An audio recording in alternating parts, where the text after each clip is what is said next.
Hai Novers semuanya, kembali lagi di channel Anomali, wadah di mana horor dan supernatural bertemu menjadi spiritual. Di kesempatan yang panjang ini, kami akan membahas dua kasus besar yang kami tangani, yaitu The Omen versi Indonesia dan juga Burari versi Indonesia, maksudnya versi kasus klien kami. Nah, mungkin di video yang ini, yang sekarang kami akan membahas kasus The Omen terlebih dahulu. Mungkin tidak seserem yang teman-teman pikir, tetapi benar-benar nyata di dunia apa adanya. Jadi tanpa berlama-lama, langsung aja.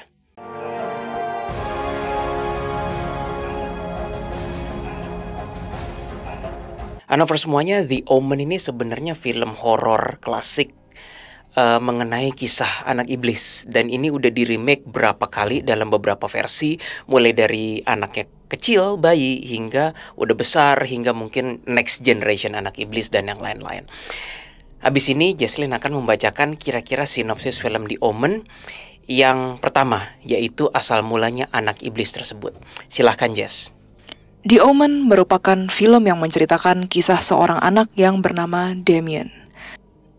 Damien sendiri merupakan bayi yang ditukar dari bayi lahir yang meninggal dunia karena sayang, ayahnya tidak ingin istrinya tahu bahwa anak kandungnya sudah meninggal.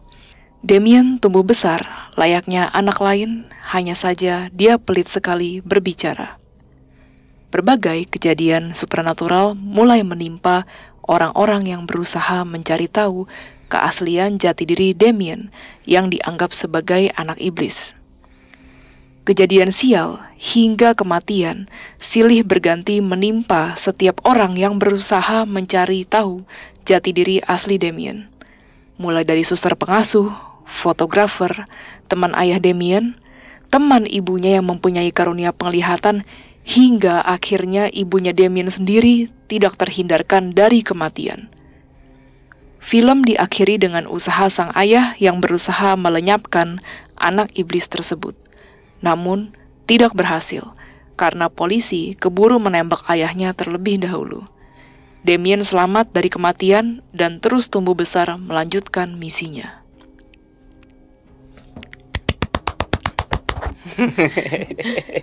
Jadi for semuanya, film itu sebenarnya film horor klasik ya. Kamu udah nonton belum? Belum. Kemarin gue juga nonton sinopsisnya, agak menyeramkan sih. Karena kalau kamu tahu, itu dibuat sequelnya terus-terusan. Dari dia kecil, tumbuh besar, sampai remaja, sampai juga udah dewasa. Dan dia bikin sekte, semua orang ngikut dia. Wah, itu ujungnya tuh yang perperangan dengan istilahnya kubu Tuhan itu. Itu sebenarnya cukup terkenal sih di zaman itu. Iya. Ya. I know I guess sih. pas aku Sinopsis kecil, aku sempat ngeliat trailer juga. dia kayaknya 1970-an atau 1980-an filmnya, tapi masih nge-booming di tahun 2000 gitu. Mungkin Anovers ada yang tahu film The Omen? Please let us know. Nah, apa hubungannya dengan kasus klien kami di video kali ini? Klien kami kali ini adalah keluarga kecil, perkotaan, modern, ayah, ibu, satu anak perempuan berusia sekitar 16-18 tahun, usia pubertas, dan satu anak laki-laki berusia 8 tahun. Anak laki-laki inilah yang kami maksud referensi dari kasus The Omen. Kami bertemu klien kami pertama kali ini sebenarnya bukan langsung kami dikontak oleh admin ya Jess ya. Kayak tolong dong, klien kami ini punya teman. Sebut saja namanya Joko misalnya. Joko itu menghubungi kami. Kami ketemu di restoran. Lalu Joko nanya, tolong dong temen gua nih abis ini datang, jadi kayak cuma 1 jam atau setengah jam di akhir kan ya Jess ya. Datanglah klien kami yang sekarang ini. Dia cuma ya udah anomali nebeng ya, istilahnya setengah jam doang gitu, boleh nggak nanya-nanya dikit foto anaknya. Betul ya Jess ya? Yep. Pada awalnya kami hanya ditanya masalah-masalah yang tidak berhubungan dengan gaib. Tanya masalah keluarga, arwah ayah, arwah ibu, dan yang lain-lain. Begitu kami dikasih lihat foto anaknya, Setengah jam terakhir, kami langsung seperti ini. Anjir, gila. Belum foto yang menyeramkan, teman-teman. Kami akan menunjukkan foto yang menyeramkan, tapi sebentar.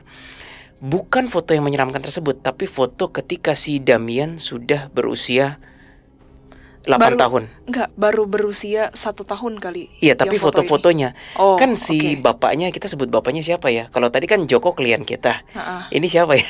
Ya sebut aja si bapak Hmm. deh, ya. Kami melihat ada sesuatu di Damian ini. Nah, kenapa kami menyebut kata Damian? Ya karena referensi dari The Omen. Obviously nama anaknya bukan Damian ya, nama anaknya anything else lah, bukan Damian. Begitu kami lihat, kok ini kenapa ini? Kok ada supernatural? Koko berbuat apa? Koko main apa ini, keluarga nih kenapa bisa begini energinya? Barulah bapaknya menunjukkan foto yang oh my god menyeramkan ya. Dan kami tahu bahwa kami tidak halu, gue dan Jesslyn gak halu, karena foto yang menyeramkan itu tidak ditunjukkan di awal ya Jess ya. Dan bukan merupakan agenda utama si papa di setengah jam terakhir. Dia pengen nanya yang lain sebenarnya, tapi kami keburu ngedetect ada yang nggak enak banget. Sebenarnya awalnya tuh papanya ingin menanyakan, kok anak saya nih Damien speech delay lah. Maksudnya kesulitan untuk berbicara ya. Kenapa ya? Apakah ada sesuatu yang mengganjal atau gimana? Ya lalu begitu kami cek, literally handphone yang Kak Willy langsung dibanting. Itu dibanting, pas ngeliat gambar lebih dibanting lagi Jess. Iya. Oke, aku terusin ya. Iya. Damian ini sebenarnya berkebutuhan khusus alias autism, usianya sekarang 8 tahunan. Begitu kami nanya, Koko nih main apa nih, keluarga kenapa begini dan yang lain-lain. Dan akhirnya kami diberi tunjuk fotonya Damian yang benar-benar menyeramkan dan gaib. Disitulah gue dan Jesslyn membanting handphone. Karena tadinya gue pikir itu bukan mata kasar, gue pikir gue ngeliat sesuatu. Ternyata fotonya bener-bener foto di mata kasar. Oke, sebelum kami tunjukkan, please pause video ini. Gue gak bercanda teman-teman. Gue gak bercanda. Gak bercanda kan Jess? Jangan take this lightly. Jangan bercanda sama foto ini. Teman-teman harus berdoa dulu, mohon perlindungan. Gua bener-bener gak bercanda kali ini. Anomali ini bener-bener gak bercanda kali ini. Kalau udah siap, baru teman-teman play kembali. Oke, kami langsung aja kasih lihat. Ini fotonya. Di situ gue dan Jesslyn langsung ngebanting handphone. Sekali lagi kita pikir ya, aku mikir ya Jess, aku pikir aku ngeliat makhluk halus tadi di mana, ternyata di handphone. Dan gue sampai ngucek-ngucek mata. Gue pikir tuh gue salah lihat. Gue kucek-kucek mata, enggak lu beneran itu. Aku tuh rasanya ya ketika ngelihat foto itu kayak ada sesuatu energi yang gitu. Jadi langsung bener-bener in front of my face gitu loh Kak Will. Dan energinya tuh bener-bener hitam legam. Otomatis pikiran logis kami dan rasional kami kicks in. Itu sebenarnya first line of defense, pertahanan pertama supaya kita tuh nggak terlalu apa-apa dibawa gaib kan. Tentu saja kami bertanya pada kokonya kayak, ini kok bisa begini kok? Apa jangan-jangan distorsi gambar gitu kan? Kokonya jawabnya apa? Sebenarnya saya udah pernah ya ke ahlinya, kata kokonya. Tapi katanya nggak mungkin kalau ini tuh distorsi gambar. Soalnya foto anak saya di sini kulitnya juga kan normal-normal aja. Tapi yang di belakangnya itu berbeda kayak gitu. Jadi sebenarnya tuh ini tuh foto neninya ya. Neninya tuh lagi gendong anaknya. Cuman somehow entah kenapa perwujudan dari neninya alias susternya tiba-tiba berubah jadi seperti ini ya. Mereka juga nggak ada yang tahu kenapa bisa begitu. Dan hanya cuman di saat itu aja ya Kak Will ya. Yeah. Sisanya footage lain nggak ada. Nggak pernah ada yang fotonya tiba-tiba bisa seperti ini kayak gitu. Dan kami belum tahu itu Damien di usia berapa. Belum tahu. Akhir-akhir kami baru tahu bahwa memang intinya tidak dari lahir Damian itu istilahnya sudah menjadi incaran para kubu kiri. Terhitung setahun lah. Berarti dalam setahun nih kubu kiri melihat sesuatu nih, potensi apa? Sabar dulu, kami akan cerita ke sana. Soalnya waktu usia baru beberapa bulan ya Kak Will, kami lihat fotonya. Waktu masih baby banget gitu, kita nggak ngerasa adanya gaib yang gimana Nggak banget ada. sih. Terus terang seperti anak normal pada umumnya. Betul. Tapi menginjak angka setelah 1 tahun, Damien ini jadi sosok yang berbeda. Nah, kami penasaran. Kok kami lihat tahun per tahun foto Damien, mulai dari bayi 1 tahun, 2 tahun, 3 tahun, 4 tahun, 5 tahun, 6 tahun, makin besar. Foto matanya itu, oh my god, Jess, kita langsung berasa kayak kami, untung ini rahasia identitas klien kami jaga ya. Iya, harus. Kami ngelihat tuh anak seakan-akan kayak bertanduk loh. Si Damien itu seakan-akan kayak, gue sampai gila men, gue nggak pernah ngelihat foto anak baru usia 8 tahun kayak gini. Saking kami nggak bisa memberitahu fotonya ya. Padahal fotonya senyum ya. Padahal fotonya senyum, 8 tahun loh. Like normal kid. Anak yang normal. Nah, lalu yang foto yang gendong itu kan susternya. Muncullah kecurigaan dari kami dan orang tuanya, apakah susternya ya? Lihat dong foto-foto susternya kan. Akhirnya diberikanlah foto susternya. Lalu waktu kami radar, kok kempes ya? Oke nih, misalnya susternya memang main gaib, tapi kok nggak seperti, maksudnya nggak sebesar foto yang waktu di CCTV itu ya, kayak gitu. Dan long story short, itu bukan susternya. Kami sebenarnya di setengah jam terakhir itu, sekitar 15 menit terakhir, kita have a fight ya. Kita had a fight kayak full on astral fight itu. Ya, gue gak bisa cerita detailnya gimana. Pokoknya gue nindak, bet gitu. Loh, kok gak mati gitu kesannya. Terus gue giniin lagi, hancur, kok hidup lagi. Ternyata unover semuanya. Yang di foto itu bukan pemimpinnya. Itu tuh cuma army, alias scout, alias pengintai, alias prajurit, alias pion.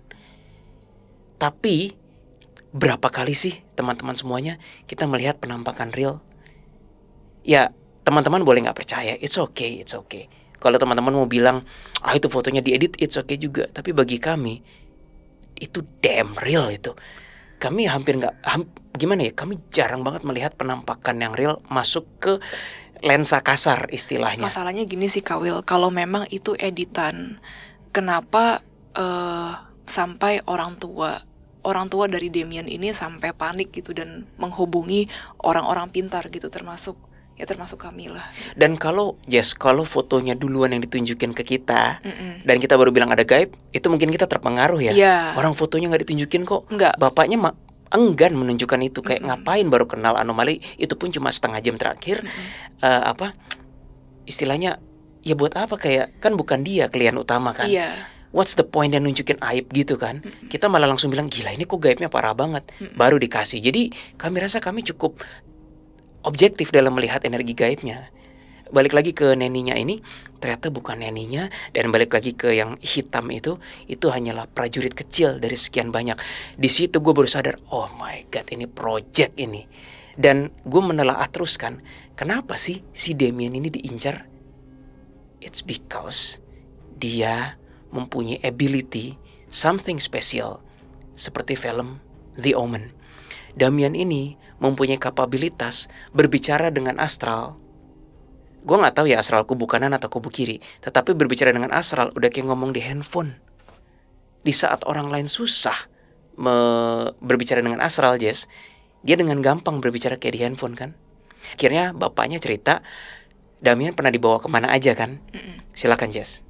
Damien pernah dibawa ke ustadz, lalu pernah juga ke orang agama Buddhis, lalu pernah juga ke Kristen, dan yang terakhir itu ke gereja Katolik yang memang biasa dikenal untuk pemutusan hal gaib. Dan di situ baik pastor dan baik susternya benar-benar kewalahan dalam menangani kasus Damien. Kami sebut saja Damien pernah dibawa ke Lembah Karmel. Yes. Ini bagi umat Katolik pasti tahu. Memang teman Anover semuanya, tidak ada yang terjadi ketika didoakan sampai kaca pecah, wah berterbangan, salib jatuh, enggak, itu hanya di film. Atau api kebakar, itu hanya di film. Namun benar, kalau nggak salah juga pernah ke saudaranya Dekawil. Sampai jadi teman saudaranya atau siapanya deh, kenalan saudaranya, sampai Damien itu dipukul-pukul guna untuk mengeluarkan roh jahat yang ada di dalam badan Damien. Iya, ada cara orang pintar tertentu. Arahannya lebih ke kiblatnya Chinese sih, Chinese way, Chinese metodologi yang kayak Damien didudukin terus dikepak gitu, yang kayak itu roh jahatnya seakan-akan kayak pergi. Iya, sampai katanya nangis-nangis terus mamanya kenapa nggak mesti bisa. pantatnya ya? Ya, I don't know. Kenapa nggak telapak kakinya gitu? Atau I apa don't ya? know. Anyway, kami nggak tahu. Balik lagi ke tadi, ke Lembah Karmel itu, pastor dan susternya bilang, menurut penuturan klien ya, Jess, pastor dan susternya bilang ini sedikit di luar kemampuan kami katanya. Gue nggak tahu, ini hanya cerita dari klien ya. Gue percaya mereka, maksudnya para pastor dan suster, pendoa yang handal loh. Bukan berarti kami lebih hebat ataupun mereka lebih hebat. Just semua pekerja Tuhan punya kapasitasnya masing-masing.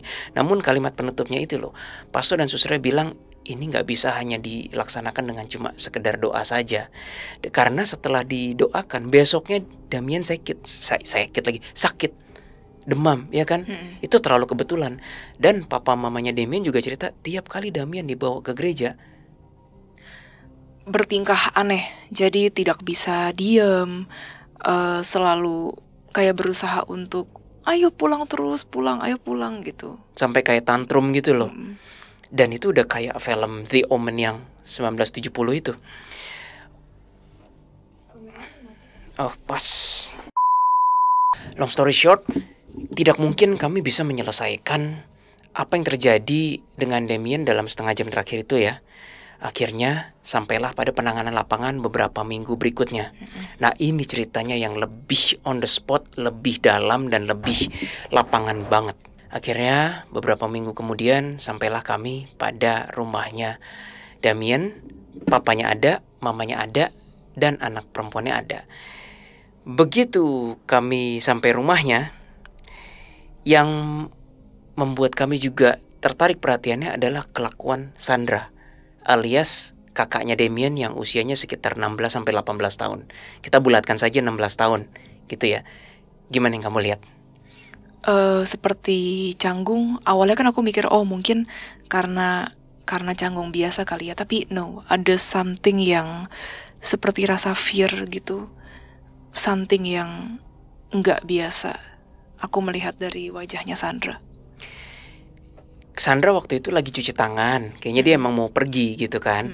Kami macet kan, nyetir, gua sama Jesslyn macet akhirnya sampai situ. Terus gue bilang kayak, kok pinjem kamar mandi dong gitu kan. Terus Sandra masih cuci tangan. Si papanya bilang kayak, ayo Sandra gini-gini. Sebentar saja kami cukup butuh waktu. Kami langsung ngeliat, ada yang gak beres nih dengan Sandra nih. Baik hubungannya dengan si bapak dan energinya. Langsung ya Jess, gue sama Jesslyn, aduh, kayaknya bukan cuma Damian doang nih. Kayaknya Sandra juga nih. Ya udah, kalau emang harus 2 kasus ya that's our job gitu kan. Hal menarik lainnya, begitu kami sampai rumahnya, nggak ada arwah sama sekali. Iya, itu aneh. Jadi kalau menurut kami ya, setidaknya harusnya ada alasan gitu. Misalnya nih, kok rumah ini bersih banget misalnya sama astral. Apa karena sering didoain? Apa karena sinar matahari itu masuk plong gitu? Kan kita juga pernah ya Kak Will ya, ada kasus seperti itu. Jadi rumahnya kaca semua, sinar matahari bisa masuk plong. Tapi masalahnya tidak ada tanda-tanda yang sebenarnya wajar-wajar saja rumahnya Sandra dan Damian itu bersih dari arwah. Dugaan kami ini pasti ada predator yang lebih besar. Kalau misalnya teman-teman nonton Animal Planet, terutama hiu tuh, kalau ada hiu yang lebih besar, hiu-hiu yang lain tuh lebih nyingkir. Karena mereka kayak takut sama yang lebih besar. Kita berasa ya Jess ya, tenangnya ini tenang yang bukan kubu kanan, bukan tenang damai. Iya, tenang tenang seperti damai. there's something behind, lurking. Itu kan enakan Inggris kan, bahasa Indonesia kayak ada entitas yang lebih besar bersembunyi di balik bayangan, tapi kita belum tahu apa, powerful, sehingga membuat yang lain tuh nggak berani ke situ. Kayak gitu ya Jess ya. Jadi kami belum tahu apa. Dan kalau teman-teman nanya, apakah Damiannya kelihatannya udah kayak bengis gitu? Enggak, normal banget. Bahkan kami nggak bisa ngeliat ada iblis sama sekali di Damian saat itu. Lagi main ya Kak Will? Lagi main Lego. Iya, lagi main Lego. Kami belum bisa ngeliat ada iblis satupun. Gue langsung sama Jesslyn, wah ini gimana nih, kita mulai dari mana nih? Soalnya kalau kita yang provok duluan, kita salah secara hukum Tuhan. Kita harus nyari pertama titik lengah mereka di mana, titik lemah mereka di mana, mereka maunya apa. Pokoknya harus mereka yang datang duluan dan mereka yang berulah duluan. Itu cara kerja kami. Kalau kami yang nyerang duluan, kami kena. Dan berkali-kali kami sering kena kalau kami salah langkah. Lalu akhirnya mama dari Damien dan Sandra cerita kepada kami apa saja yang telah mereka lalui hingga sampai saat ini. Ceritanya tuh sebenarnya panjang ya Kak Will ya. Tapi kita persingkat aja kali ya. Mamanya sudah merasa legowo mempunyai anak yang berkebutuhan khusus seperti Damien. Tapi ada satu hal yang menggelitik di hati mamanya, yaitu ketika bertemu dengan si susternya itu. Semenjak dari setahun belakangan, tadi kan flashback yang setahun itu Kak Will. Semenjak Damien beranjak menjadi 1 tahun usianya, mamanya mulai khawatir.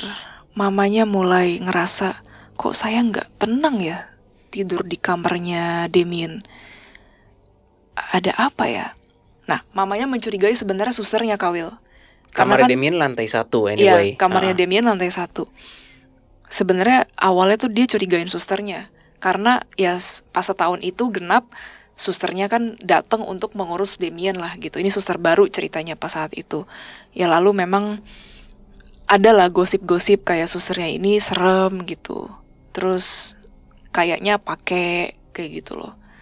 Bahkan juga dibilangin sama another suster gitu, tapi ini kali ini suster mamanya punya mama. Gimana? Pokoknya suster lain lah. Iya, suster gitu. lain lah pokoknya. Iya, suster tetangga.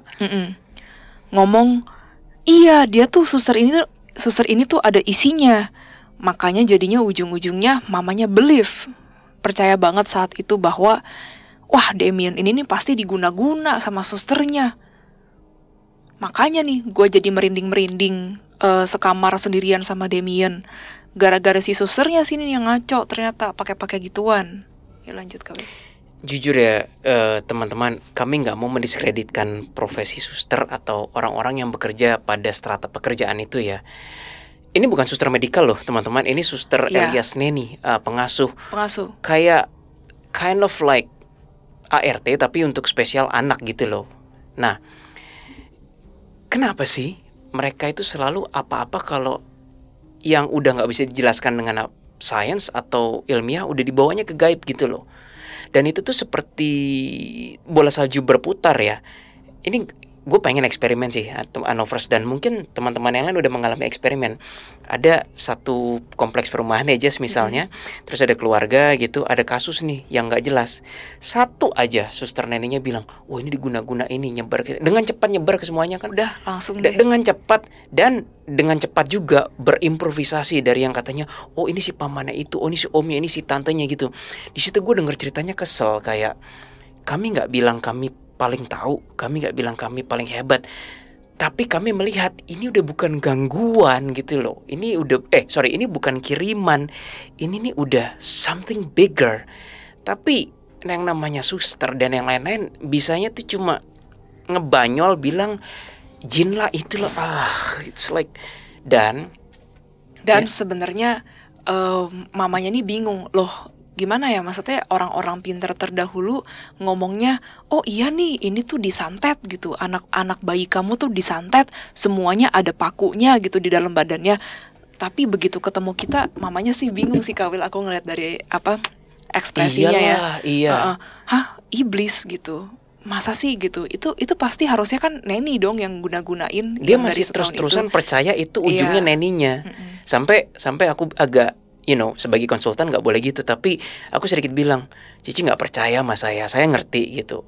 Gue jarang lo ngomong gitu ke klien, karena gue pengen giring si Cicinya kayak, ini udah bukan neninya problemnya, your son has something special yang dimauin kubu kiri gitu loh. Dan ternyata mamanya bilang bahwa, oh ini kok seperti omongan tarot ya gitu. Yang kami nggak tahu siapa praktisi tarot. Praktisi tarot yang kemarin ya. Yang ngomong itu papanya atau mamanya? Mamanya. Terus papanya juga mengiyakan. Oh iya benar. Praktisi tarot tersebut berkata bahwa Damien itu bisa menjadi magnet bagi kubu yang non Tuhan alias kubu kiri. karena ada something special inside Damien. Akhirnya teman-teman, gue coba giring mamanya supaya mikirnya tuh nggak santet. I mean, begitu gue udah denger cerita para suster ada paku di saat, tai lah, bullshit lah gitu loh. Sorry. Pokoknya pengalaman kami kalau udah paku keluar dari leher Damien, mostly trick. 99% itu kami yakin itu trik. Anyway, gue giringnya si mamanya seperti ini. Ci, boleh tanya Cici kepercayaannya apa? Kami anomali selalu menjunjung tinggi nanya dulu kepercayaannya apa. Dia bilang, ya aku Katolik gini. Terus gue bilang, Cici percaya bahwa tidak ada yang melampaui kuasa Tuhan? Ya, percaya. Gitu. Cici percaya bahwa Tuhan melindungi kita? Ya. Cici percaya bahwa Tuhan tidak akan membiarkan manusia itu kalau kita nggak bersalah apa-apa, tidak dilindungi, kita mohon perlindungan atas sesuatu yang kita nggak mampu atasi kok Astral. Masa Tuhan diam aja? Masa Tuhan diam aja? Nggak, pasti Tuhan nolong. Oke, gue bilang, kalau gitu kenapa kasus Damien nggak nyaman ini belum selesai dari mbaknya? Dari susternya. Berarti susternya lebih sakti dong. Ci, nggak ada kasus astral yang kalau itu adalah santet kiriman, kalau orangnya jadi korban, didoakan, nggak beres tuh nggak ada. Masa melampaui kuasa Tuhan? Iya. Gue berusaha giring perspektif si mamanya tuh kayak gitu. Apalagi susternya juga udah nggak ada. Susternya juga udah nggak ada dari kapan? Udah ganti-ganti. Sekarang udah nggak ada suster malah. Iya bener. Man, it's so hard untuk memelihara sebuah sihir astral atau apa kalau orang yang bersangkutan nggak di situ. Dan nggak segampang itu guys, percaya deh. Dunia supernatural itu nggak selebay seperti yang di film-film. Yep. Gitu. Nah, sekarang kita ke pertarungannya ya. Sampai jam tertentu akhirnya datang tuh iblis ya, Jess ya. Wah, ini ya, waktu Kawil lagi cerita sama mamanya, lagi ngobrol gitu ya, aku kan ngeliatin anaknya dong guys. Anaknya gini, ya, halo? Bukan halo, tapi kan autism nggak bisa ngomong kan? Enggak, dia bisa ngomong tapi sepatah-sepatah doang Kawil. Tapi emang halo dia ngomong, bukan halo lah. Ada. Kayak hai gitu. Iya kayak gitu. Something kayak gitu. like that. Ya, apa? Ada apa? Gua sama Jess langsung terus begitu nengok ke satu tempat tertentu. Iya, jadi nengoknya itu spesifik cuman ke arah itu aja. Terus waktu aku lihat, wah, arah itu ada demonnya lagi kayak senyum, kayak pura-pura baik gitu, ngomong ke Damien, udah, kamu menjauh aja dari mereka. Dan bener, gak lama kemudian Damien yang tadinya gak ada problem main di sekitar kami, tiba-tiba masuk ke kamar. Iya kan? Iya. Langsung masuk ke kamar. Bener. Kami langsung tahu, wah, son of a toot gini iblisnya nih. Menyebalkan banget sih. Jadi sebenarnya Damien ini adalah anak yang penurut gitu, tapi masalahnya Damien agak kesulitan untuk merasa, oh, ini yang bener, oh, ini yang salah. Jadi semua yang instruksi yang datang ke Damien itu diserap mentah-mentah gitu aja Kawil. Dan semua ini berpotensi makin lebih berantakan dengan kondisi kebutuhan khususnya. Betul. Alias kondisi autism ya. Betul. Nah sekarang supaya gak terlalu tegang, kita ngomong yang agak supernatural. Akhirnya datang iblisnya kan? Kawil, apa? Aku pikir ya supaya nggak terlalu tegang kita agak gimana dulu. Ini ngomongnya kayak bertolak belakang gitu loh. Kita ngomong something yang supernatural. Soalnya biasa the clients dan novers justru suka yang udah kayak perang-perangan, whatever lah gitu lah. Oke, yang ini terserah mau percaya mau enggak gitu kan. Intinya iblisnya datang, terus ini gue nyala. Tanpa bermaksud halu, udah ikutin dulu aja ya novers ya. Ternyata ini nih energi sabak. Pernah nggak sengaja ini protecting gue waktu di Antartika, Antartika, Bermuda Triangle ya, segitiga Bermuda. Yang Satan nyoba ngebakar aku, inget? Terus ada sabak waktu enggak, itu. ini aku kayak si Satan kayak, kok bisa ada segel sabak? Satan dan sabak itu kayak nggak CS-an lah, mereka nggak berteman. Mereka kayak punya sebuah komitmen, komitmen darah, komitmen energi gitu. Yang kayak boundaries itu gak sih? Iya, boundaries kayak you don't destroy me, I don't destroy you. Nah, gue kayak dapat segel sabak, that's why Satan nggak bisa lebih lanjut lagi. Nah, gue nggak tahu apa hubungannya iblis ini. Tiba-tiba begitu gue tunjukin segel ini, si iblisnya kayak begini nih, kayak mau hormat tapi gengsi gitu, kayak sialan masa gue hormat sama human. Gue ngeliat gitu ya, tambah gue tinggiin lah segelnya. Tambah gue tinggiin supaya dia makin gini kan. kami belum sempet dapat keterangan apapun loh. Tahu-tahu iblisnya gimana? Ada force yang lebih tinggi, ya tiba-tiba udah menggal iblisnya. Akhir-akhir ini ya kami sering ngelihat kejadian kayak gitu teman-teman. Jadi kayak belum sempet ngambil keterangan apapun ke kubu kiri, tiba-tiba ada force yang lebih besar kayak ngehajar dan ngebasmi itu. Mainannya tuh mainannya kayak udah kayak mafia film-film, tau nggak? Supaya nggak bocor dah, gue matiin aja dah. Ya Jas ya. Ini udah kejadian di mana nih? Antartika, Gunung Lawu. Terakhir ini ya kasus di Omen ini. Nggak nyaman sih teman-teman, terus terang. Anyway, udah nggak terlalu tegang kan? Karena udah mulai agak supernatural fight gitu kan. Nah itu mengenai iblisnya. Jadi kami nggak berhasil nyari keterangan apapun. Cuma satu, iblisnya bilang, aku tidak hanya mengincar anak ini saja, aku mengincar papanya, ibunya, dan juga si Sandra dan seterusnya. Belum selesai, kami tanya ngincarnya apa, udah dihabisin sama force yang lebih besar. Mandek tuh, kami bingung nih, aduh kok begini kan. Akhirnya kami kesampingkan dulu kasus si Damien. Kami bilang, Ci, ya udah deh, kita beresin dulu kamar lantai 2-nya Sandra. Enggak, belum. Belum ya? Belum. Posisinya kita beralih dulu ke Sandra.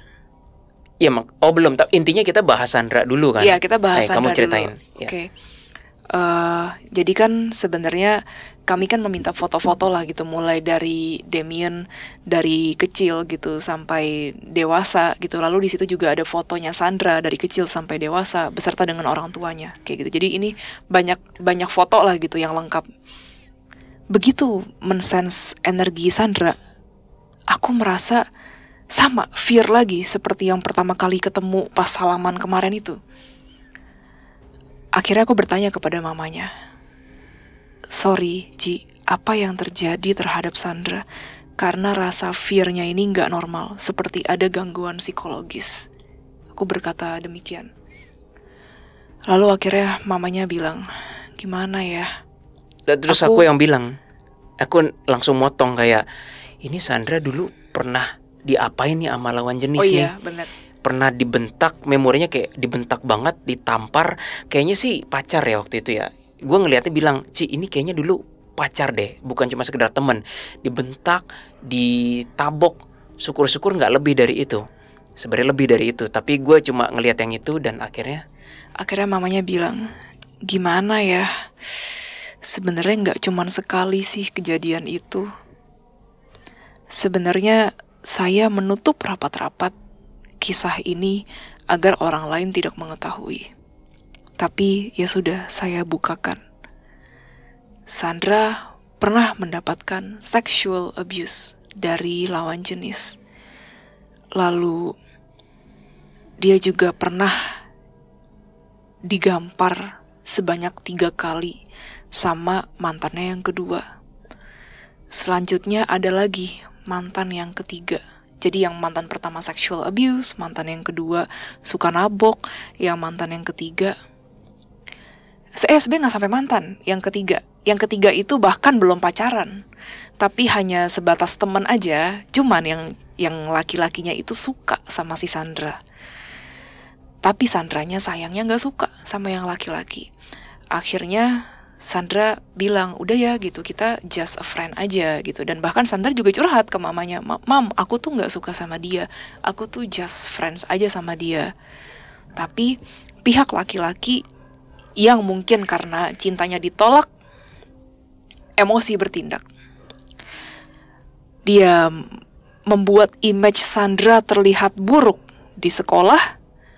Dan mamanya, anak laki-laki ini sampai telepon ke mamanya Sandra dan berkata, anak kamu itu adalah pelacur. Di situ mamanya Sandra sakit hati, begitu pula dengan Sandra. Sempat ingin memberitahu ke suaminya, tapi kayak, maksudnya mamanya Sandra ya, which is berarti si Koko ya. Ingin memberitahu tapi aduh tahan aja deh. Tapi akhirnya dikasih tahu juga. Ketika dikasih tahu meledak dong itu emosinya si Koko alias papanya Sandra. Tapi sayangnya laki-laki yang ketiga ini powerful. Jadi mau dibilang kayak gimana, masalahnya mamanya dia tuh adalah seorang pengacara ya Kak Will ya. Tapi hebat ya, maksudnya bisa ngatain anak orang ya, itu nggak takut direkam gitu ya. Ya, powerful people, ya, with their powerful ego. Ya, gila aja sih. Kesemua yang Sandra alami itu membuat Sandra tuh pengen membuktikan ke dunia bahwa laki-laki tuh nggak lebih hebat dari gua, ya kan? Dia pengen membuktikan bahwa gua lebih, lo laki-laki, gue injek lo semua lo. Kayak lo nggak bisa memperlakukan gue dengan seenaknya. Itu karena trauma dengan laki-laki. Dan diperparah, Sandra berantem terus sama bapaknya. Iya. Aduh. Nah, sebenarnya papanya ini bilang, ya gimana ya, saya tuh nggak mau kayak begini sama anak. Tapi setiap kali dia tuh nggak jujur. Dia suka ngebohong. Ya gimana saya nggak marah, itu kata papanya. Ya, nanti Sandra dan Damien, begitu kami udah jalan sekitar 2 jam, baru kerasa abstrak-abstrak dari universe tuh kayak mesti diapain. 1 jam pertama kami cengok kayak, damn man, iblis yang gak ada. Like Sandranya juga pergi. Sebenarnya sampai selama 3 jam itu Sandra gak di rumah kan Jess? Karena ya memang Sandra pergi kan, tadi cuci tangan untuk pergi kan. Nah, kita kesampingkan dulu penyelesaiannya, kita ke lantai 2. Akhirnya kami ke lantai 2, tempat di mana Sandra tidur. Begitu kami sampai ke kamar Sandra, langsung gue ngeliat, waduh, kok Ci, ini anak ini suka banget tidur kan? Aku bilang gitu kan. Dan kata si kokonya, iya, Sandra ini kalau udah tidur buset kebluk banget. Usia segini tidurnya masih bisa sampai 10 jam gitu. Itu lama sih untuk ukuran anak 16 tahun. Gak tahu deh, menurut gue sih lama ya guys. Gue aja tidur sekarang kadang kurang dari 7 jam, kadang cuma 3 jam. Pasti orang kota ngalamin lah. Emang kamu tidur 10 jam? Enggak kan? sih, enggak. Nah, kenapa gue bisa ngelihat si Sandra itu tidurnya kebluk dan dia suka tidur? Ya orang ada iblisnya di tempat tidurnya. Hah? Barusan banget. Ya jelas aja Sandra hobi tidur, karena kita ngelihat ada iblis ya kan di tempat tidur itu Jess. Dan tiap kali Sandra bobo, mimpinya enak-enak. Ya I'm not saying teman-teman kalau tidur itu nggak boleh mimpi enak ya. Anomali bekerja dengan cara mencari masalah. Kalau nggak ada masalah, kami radarnya off semua. Iya, Tapi ketika ada masalah dari kubu kiri, radar kami nyala semua. Dan in this case, kubu kirinya iblis itu bekerja melalui mimpi. That's why si Sandra itu hobi banget tidur. Tapi nggak jauh dari tempat tidurnya Sandra, ada tempat belajarnya kan, kursi sama mejanya. Aku bilang hal yang sama. Sebaliknya kok, Ci, Sandra paling nggak bisa konsen ya di meja ini. Terus mamanya bilang, iya bener, makanya itu anak ya, kalau belajar nggak bisa di kamar, selalu turun ke bawah, ke ruang tamu, kata mamanya. Karena ketika Sandra lagi sadar, itu iblisnya berusaha mempengaruhi, Sandranya nggak mau. Sandra tuh nggak sepeka Damien, beda banget. Dia menolak kalau ada suara-suara yang nggak enak tuh dia menolak. Tapi kalau pas tidur dia lost control. Jadi sebenarnya Sandra juga sudah diincar, tetapi mungkin butuh extra effort, extra usaha bagi si iblis untuk masuk lebih dalam. Karena 1, Sandranya nggak mau. 2, Sandranya juga nggak peka. Kalau Damien, wah udah baik buruknya agak, mohon maaf, agak broken gara-gara kondisi autismnya. 2, kepekaan ngobrol sama astral kayak ngobrol sama handphone. Gimana coba, udah 180 derajat tuh.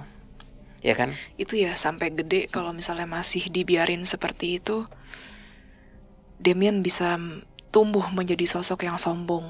Betul. Nah, inilah kita udah hampir sampai di penghujung acara.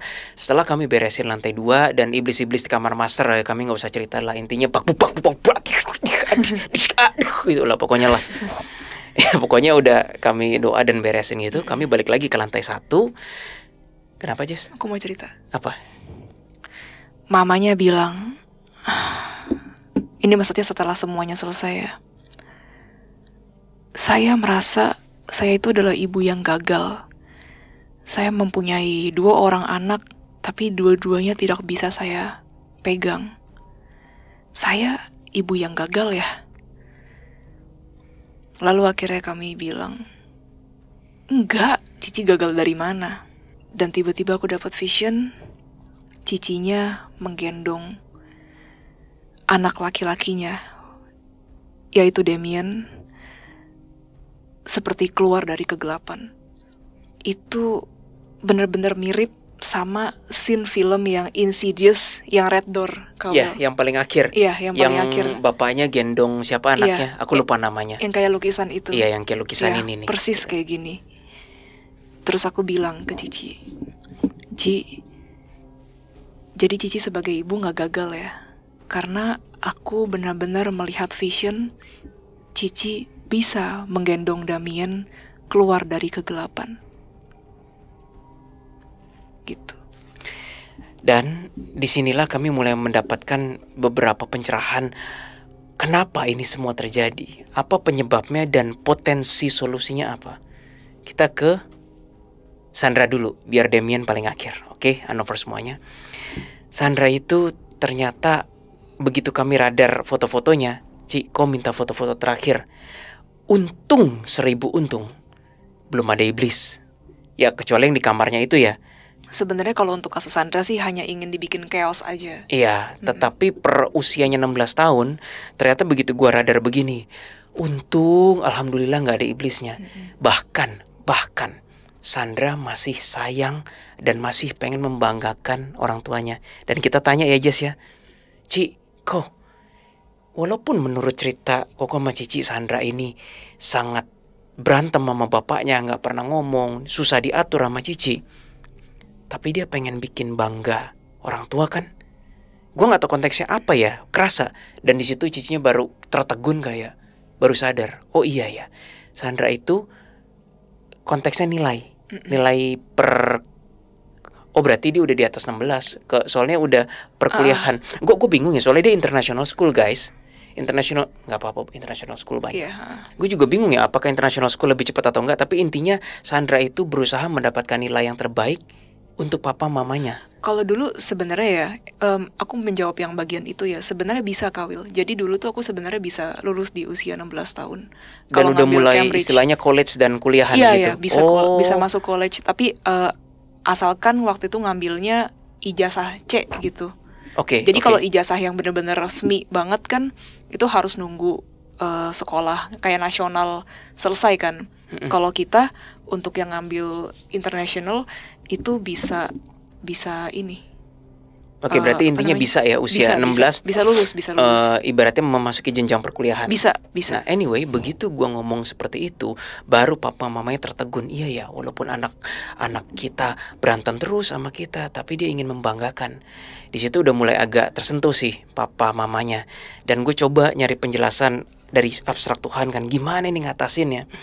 Ternyata Sandra itu kebanyakan diomelin, kebanyakan ditanya ini itu, jadi enek gitu loh.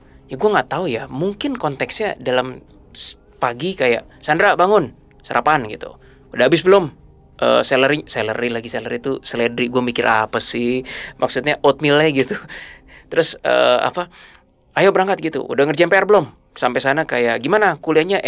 Kuliahnya bagus nggak? Jadi kayak terlalu dikontrol sampai enak gitu loh Sandranya. Ya kan kamu ngeliatnya gitu kan. Gue tanya pada alam kayak gimana ini. Akhirnya gue seperti diberikan gambaran. Sandra itu akan mencari orang tuanya ketika perhatiannya udah hilang. Jadi misalnya nih, dalam sehari dari yang tadinya tiap jam ditanyain, coba sehari aja atau seminggu gak ditanyain.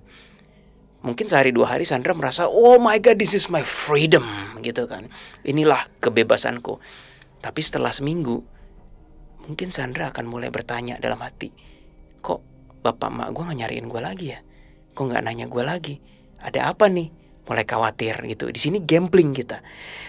Again, Hanover semuanya, cara ini tidak berlaku umum. Ini tidak berlaku kepada setiap anak. Ada yang bisa, ada yang enggak. Dalam hal ini, Sandra energinya bisa. Karena dia masih sayang, tidak ada iblis yang ingin mencelakakan orang tuanya, dan dia masih ingin membanggakan orang tuanya. Ini cuma dia menang situasi, dicariin aja sekarang Sandra itu. Jadi gue bilang ke Kokonya, Ko, ini kayaknya dia mesti dicuekin, tapi gak dicuekin. Dikontrol, tapi gak dikontrol. Diawasi, tapi gak diawasi. Dan Koko sama Cici harus tetap ngajak Damien dan Sandra doa tiap malam untuk sementara. Ini keluarga broken banget hubungan keluarganya. Itu yang dimauin sama iblis Iya, ya, kekeosan keluarga. Itu lebih ke Damien soalnya. Ya, Ntar oke, ya, lanjut. ntar ya Jess ya. Jadi ke Sandra gitu, terus gimana dong, Will, Jess gitu. Gue bilang ketika ngajakin Sandra doa malam, paling ketok aja kamarnya. Kalau dia nggak mau buka, ketok aja. Sandra doa yuk. Expected jawaban seperti nggak mau gitu, mau tidur gitu. Udah nggak apa-apa, biarin. Tapi setidaknya ditanya gitu. Lama-lama begah sendiri Sandra, kayak ditanya tapi kok nggak dipaksa ya, gitu loh. Begitu Sandra mulai bertanya pertama kali ke bapaknya, Daddy mau gini-gini, itulah momen kemenangan orang tuanya. Itulah momen dimana seorang ayahnya bisa masuk ke hatinya Sandra. Dan ayahnya tuh memang otoriter sebenarnya. Yang diperlukan Sandra hanyalah bapaknya dengerin. Dan gue bilang kan, kok Sandra ini pengen banget diakui. Kok hampir gak pernah ngakuin Sandra ya? Dan dia bilang, iya, aku gak pernah ngakuin. Karena prestasi. dibesarkan oleh keluarga yang otoriter juga kan papanya. Papanya tuh gak pernah kayak memberikan positif reinforcement dalam konteks kamu hebat Sandra, kayak kamu melakukan ini semuanya, nilainya bagus juga gak dipuji. Pokoknya ya lu dapet nilai bagus itu keharusan. Kalau lu nilai bagus ya gak usah gue puji karena emang udah keharusan. Nah ini pasti rings the bell buat berbagai Anovers. Pasti banyak banget Anovers yang merasa seperti itu. Karena di Indonesia itu terjadi banyak banget. Ya kan ya guys ya? Apa Jess? Jadi itu untuk penyelesaian Sandra. Gue bilang ke si Koko dan Cicinya, ini belum telat. Sandra ini masih sangat doable. Ya kan? Karena memang dia sayang banget sama orang tuanya. Untung loh. Karena ada ya Jess ya, kasus lain yang bener-bener benci kok sama orang tuanya. Bencinya tuh bener-bener benci. Ini untungnya belum. Ini untungnya masih sayang. Makanya gak ada iblis. Kami bersyukur. Oke, itu Sandra. Nah sekarang ke Damien. Bentar. Ini enggak apa, kayak ada tai mata. Oke. Yuk, 1, 2, 3. lanjut. Nah sekarang ke Damien. Ini lebih susah. Aduh, PR orang tuanya si Koko sama Cici berat banget sih ya Jess ya. Jadi gue tanya pada Universe, kenapa sih? Apa yang diincar sih di anak si Damien? Indigo banyak kok. Maksudnya yang kayak Damien pasti ada puluhan, ratusan, ribuan. Kita gak tahu berapa banyak kan. We are not the only one. Kalau ada orang seperti kamu Jess, like me, ada Damien, kenapa gak ada Damien lain? Ya kan, pasti banyak gitu loh. Gue terus-terusan nanya pada Universe, kenapa Damien ini yang diincar? Ternyata ada jawaban ketiga teman-teman. Yang ke satu tadi, karena kondisi autismnya itu mempermudah kerja para kubu kiri mengenai what's good, what's bad, kayak rusak, kayak broken. Yang kedua karena ngobrol sama Astral udah ngobrol ke handphone. Yang ketiga gue baru sadar potensi kesombongannya ini besar sekali. Gue nanya, maksudnya gimana Tuhan potensi kesombongan? Dan gue diberi pemahaman, diberi vision, diberi abstrak. One day, walaupun Damien sekarang susah bicara dan yang lain-lain, tapi dia akan menemukan dirinya berbeda dengan anak-anak lain. Berbedanya dalam konteks membaca hidden thought, pikiran yang tersembunyi, perasaan yang tersembunyi dari orang-orang yang dilihat. Misalnya teman-teman, anak umur 9 tahun ngumpul sama orang dewasa. Kan gak mungkin pinpoint, om itu bohong, om itu jujur, tante itu bohong, tante itu jujur, tante itu punya simpenan gitu. itu kan gila, itu kan udah kayak baca orang, kayak baca koran kan. Damien mampu melakukan itu. Dia hanya saja belum menyadarinya. Nah, bayangkan, ada yang datang di belakang Bila. Bayangkan kalau nanti Damien sehebat itu, tapi dia ngerasa anak lain gak bisa kayak gitu. Dia bingung, dia pikir, loh bukannya anak-anak lain seharusnya sama ya, bisa ngelihat orang. Ternyata enggak. Dia ngerasa, kok gue bisa ya? Di saat itulah tinggal balapan nih. Balapan apa sih Kak Will? Balapan mana yang lebih unggul? Rasa pendidikan moral, empati, dan yang lain-lain, atau rasa kesombongannya? Dan di sini gue diberi abstrak oleh Universe, ininya minim sekali, seminim-minimnya. Gue bilang, kok Ci, Damien ini hampir, mohon maaf, gak pernah diajarin pelajaran moral, akhlak. Ya I know dia autis, I know.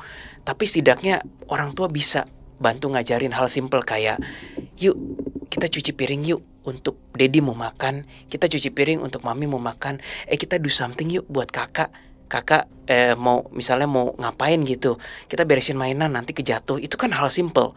Kalau kata dokter Ben itu lebih ke arah logical thinking dan yang lain-lain.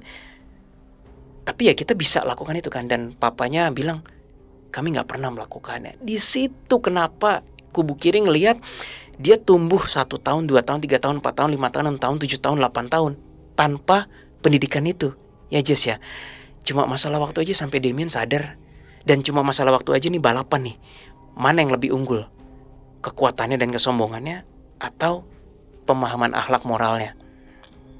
Iya sih. Ya kan?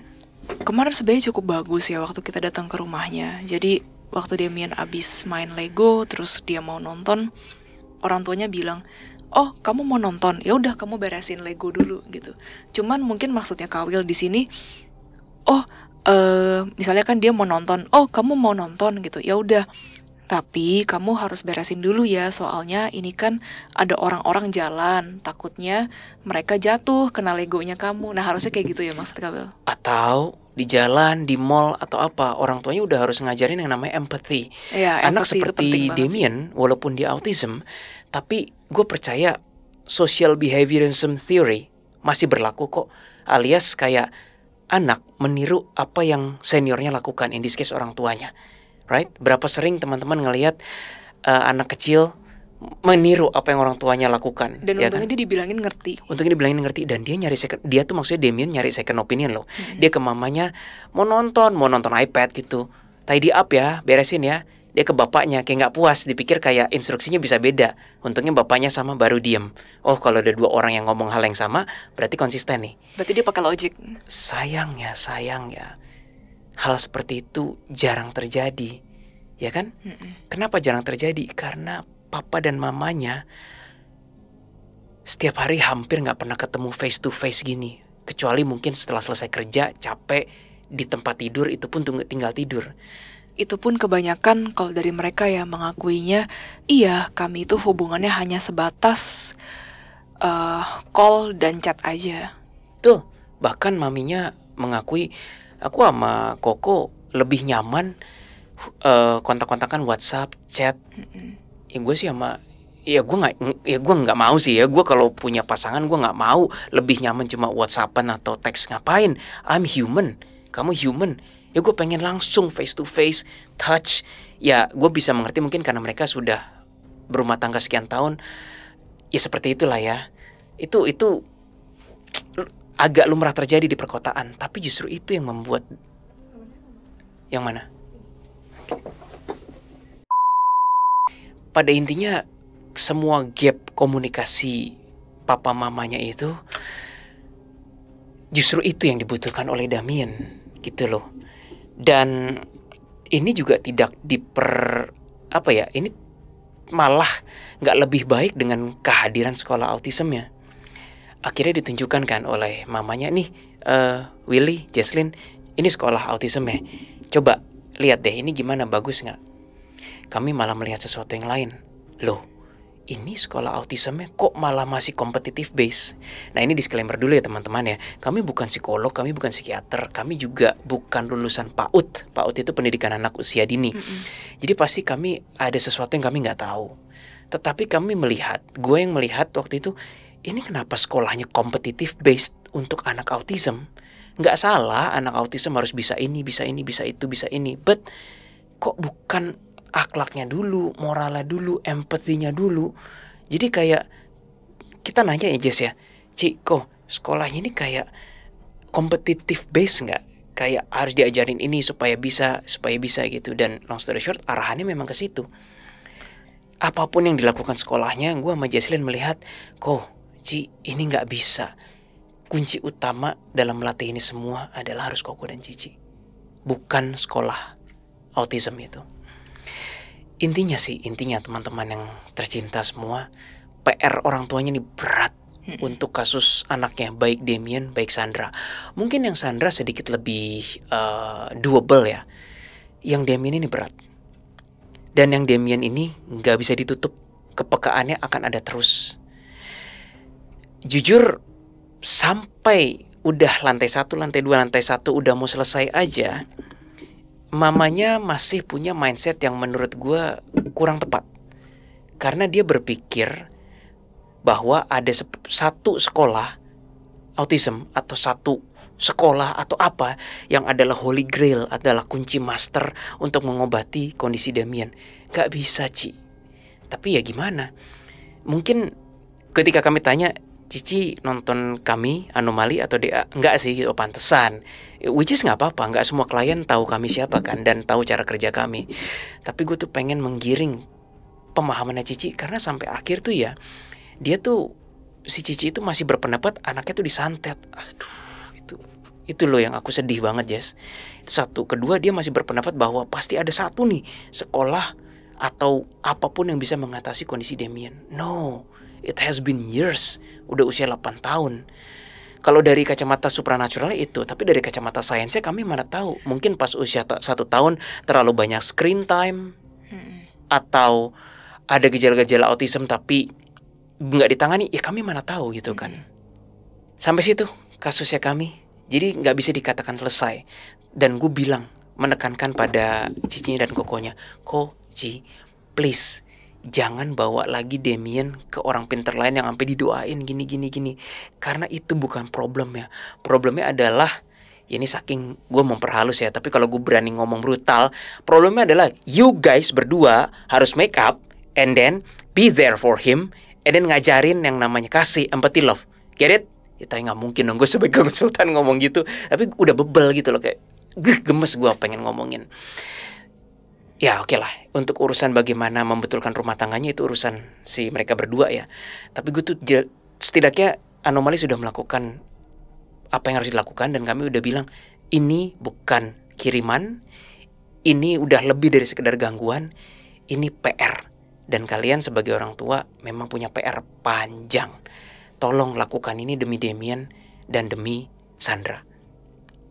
Nah, kita udah selesai, tapi ada beberapa poin yang menarik buat dikatakan di sini.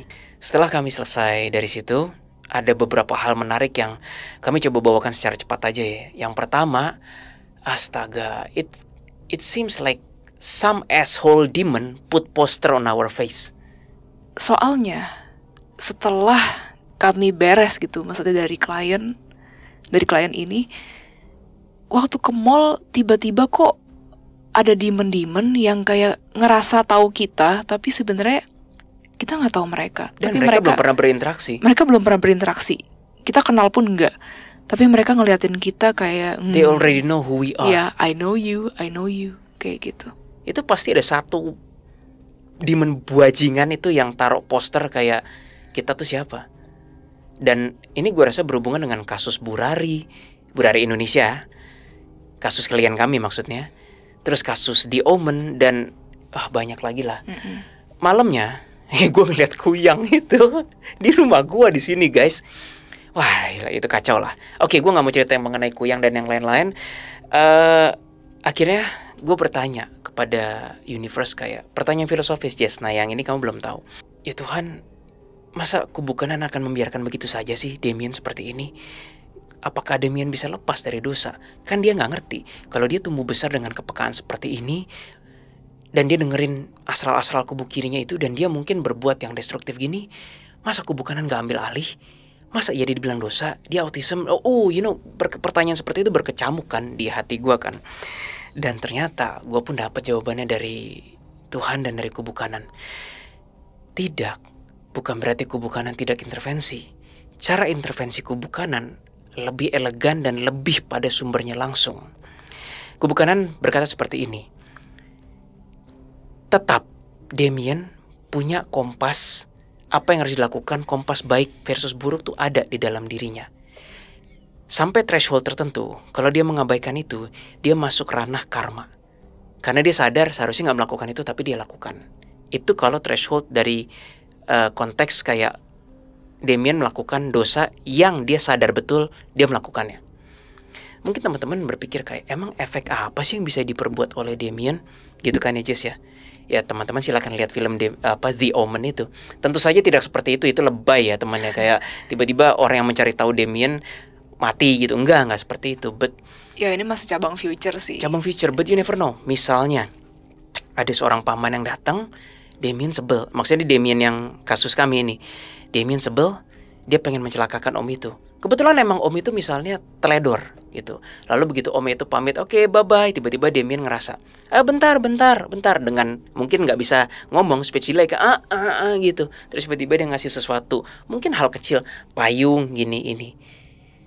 Hanya untuk menemukan that split seconds, that additional seconds, detik tambahan itu berujung ketika si omnya itu keluar, ketiban sesuatu aja. Itu gila loh teman-teman kalau bisa sampai kayak gitu. Dan bisa nggak kalau ekstrim banget? Itu gue belum tahu jawabannya, tapi kubukanan tidak tinggal diam. Tapi kan itu merepotkan gitu loh teman-teman. Harusnya Damien yang tumbuh besar menggunakan kepekaannya untuk keperluan yang positif, malah kepekaannya untuk meladeni si kubu-kubu kiri bajingan itu. Yang kedua, ternyata disinilah peran Arka teman-teman. Damien terbiasa dengan mendengarkan bisikan-bisikan yang mungkin destruktif. Begini teman-teman, anything yang destruktif itu lebih gampang daripada yang konstruktif. Betul nggak, Jess? Yes.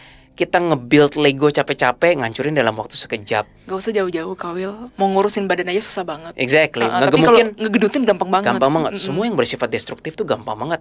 Gue nggak ngerti ya apakah ini natur dari kehidupan manusia ya. Anything yang destruktif tuh lebih gampang dilakukan aja gitu. Ya bukan berarti teman-teman destruktif ya. Balik lagi ke destruktif versus konstruktif ini. Karena si Damien terbiasa mendengarkan suara iblis kubu kiri, dia akan terbiasanya dengan itu. Dia mungkin ketika malaikat ngomong itu, dia nggak mau dengerin. Jika hanya ada malaikat dan iblis saja yang di suara Damien ya Jess ya, wah sudah dengan jelas dia akan memihak mana. Ayo celakakan orang itu. Tiba-tiba ada suara putih kayak, jangan, kamu sayang sama dia. Minggir gitu. Gampang banget kan? Bagaimana kalau tiba-tiba ada iblis gadungan alias Arka? Disinilah peran Arka. Jadi balik lagi kayak, ayo celakakan orang itu gitu kan. Suara iblis kiri. Terus tiba-tiba ada malaikat kayak, jangan, kamu sayang dia. Get lost. Tiba-tiba ada suara lain, celakakan orang itu, tapi tunggu dulu, tunggu sejam lagi gitu, dia akan lebih gini-gini. Hanya untuk ditemukan setelah sejam orangnya pulang. Jadinya kayak Deminya bingung. Biasanya suara kubu kiri, dia nggak ngerti kubu kiri. Biasanya suara yang ini akurat kok. Kok akhir-akhir ini gak akurat ya? Itu pasti yang berantem iblis sama Arka. Iblisnya kayak bangsat tai lah gitu. Soalnya kan mirip itunya. Vibrasinya kan mirip. Kawil mereka ngedengerin. Bodoh amat. Mau dengerin aja emang caranya kubu kanan gitu kok. Iya, sebenarnya dari tadi ya aku ngerasa agak kehilangan konsentrasi loh. Kawil ini ngerasa agak off gak? Banget. Dari mulai teman-teman gak tahu berapa banyak yang di-cut nih tadi. Iya, gila, kita kayak gak enak banget. Dari tadi ke distract banget gitu. Entah dari kameranya mati tiba-tiba terus kita jadi ke distract, entah tiba-tiba mau ngebawain kok kayak ngawang gitu, ngerasanya aneh banget. Memang mereka ada di dimensi mereka dan sedang melihat kami berdua sih sekarang. Yes, itu kami nggak bisa ngeliat mereka di mana, tapi berasa tekanannya supaya kami kayak jadi goblok aja bawain kontennya. Berasa banget. Bener. Oke, aku selesain ya supaya kita bisa lanjut. Balik lagi, itu Arka sama iblisnya pasti berantem sendiri. Arkanya kayak syukurin lo gitu kan, kayak goblok lo gitu kan. Tapi intinya Damien yang bukan jadi korban, Damien yang kikuk. Nah kalau Damien udah kikuk, ada potensi Damien mempertanyakan dong. Ini suara-suara yang gue denger ini kok gak akurat sih. Dan kok emang arahannya gak nyaman. Dan gak nyamannya gak selalu berhasil lagi. On the other hand, suara yang ini jarang gue dengerin. Disitulah semoga Damien bisa menjadi yang lebih baik. Amin. Disinilah peran Arka merusak, menjadi double agent, merusak flow kerjanya para iblis. Kalau bagi teman-teman yang masih meragukan Arka ini, jangan anggap remeh peran Arka. Tanpa Arka, kasus ini gak bisa ditangani dengan gampang.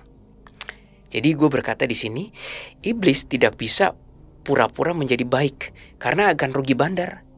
Sekarang kalau misalnya ada nih banyak nih Anovers atau mungkin bukan Anovers teman-teman yang bilang, oh iblis jadi malaikat. Itu mah haters aja atau kayak mau ngejatohin kita. Ya, kita tahu sih. Ya kita bilang ya. Iya. Iblis berpura-pura jadi malaikat, oke. Dan nasihatnya baik, oke. Dan beneran baik, oke. Ya terusin aja. Bagus dong. Ya, malah rugi jadi bandar dong. Malah jadi ini dong apa? Kemajuan untuk manusia dong. Kalau emang ada iblis yang ujung-ujungnya cuma pengen pura-pura jadi baik, ujung-ujungnya sampai sekian tahun tetap baik beneran, itu kalau iblisnya nggak bisa mikir kayak kok gue goblok ya, itu goblok beneran sih iblisnya sih. Ini kalau bagi iblis yang denger ya iya itu goblok sih lo, kayak gue pengennya pura-pura, kok gue malah beneran membuat manusia jadi baik ya gitu. Rugi bandar lah. Ya bagus dong. Jadi makanya gue bilang di sini iblis tidak bisa pura-pura menjadi baik karena akan rugi bandar, dalam kurung termasuk menjadi malaikat sekalipun, maksudnya menyamar menjadi malaikat. Titik. Sedangkan Arka tidak mempunyai kesulitan apapun untuk pura-pura di pihak yang jahat sebagai mata-mata. Karena yang bisa pura-pura baik itu sebenarnya manusia, Willy.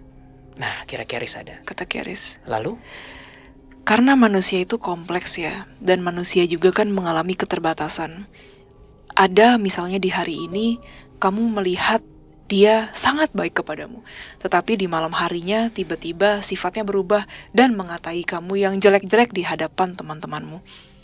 Itu adalah sangat amat mirip dengan sifat manusia, Willy, sebenarnya, kata Keris. Dan kalau untuk itu diterapkan ke iblis, sepertinya sangat amat sempit ya pemikiran manusia tersebut. Iblis yang menjadi pura-pura baik untuk menyesatkan manusia. Kalau dia mengajarkan hal yang baik, ya berarti mereka juga sudah expect dong bahwa manusia tersebut akan menjadi lebih baik. Yes. Kata Keris. Lebih tepatnya harusnya iblis tiba-tiba menyamar menjadi malaikat. Tapi kalau outputnya begitu juga sama saja bohong, Willy.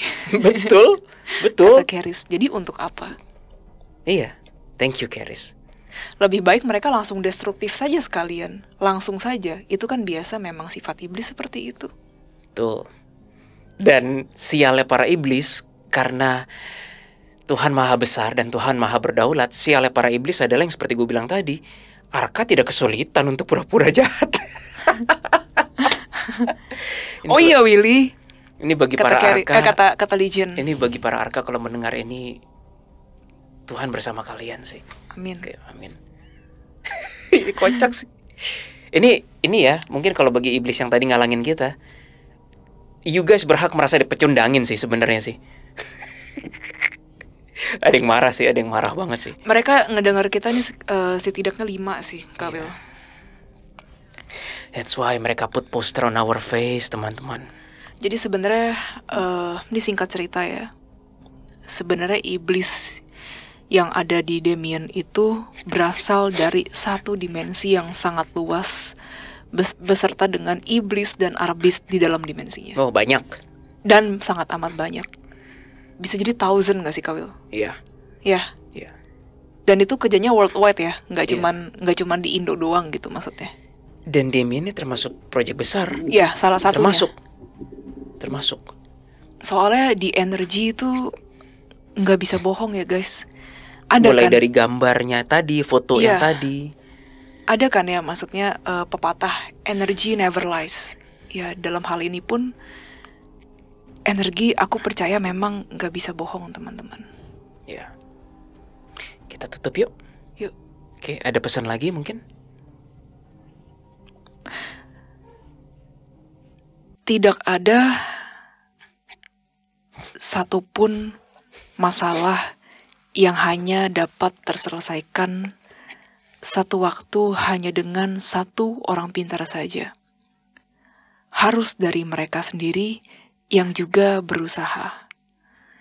Karena seperti yang pernah aku katakan, orang yang ingin makan untuk mengisi perutnya yang lapar harus memetik buah dulu atau harus berburu dulu, dan untuk zaman sekarang harus memasak dulu. Kalaupun benar-benar instan, tetap tidak mungkin tiba-tiba makanan tersebut tidak dikunyah, Willy. Tetap ada proses mengunyah makanan, betul? Dibuka makanannya, lalu kamu masukkan ke mulut, kamu mengunyahnya. Itu saja sudah merupakan proses. Baru makanan tersebut bisa dicerna oleh tubuhmu, kata Keris. Thank you, Keris. Jadi untuk kasus ini, kalau orang tuanya menonton, aku berpesan bahwa kalian tidak bisa meninggalkan anak kalian dan berusaha untuk memanggil orang untuk membereskan masalah kalian. Ini adalah bagian dari hidup kalian. Ini juga adalah karma yang sedang berjalan bersama dengan kalian. Hadapilah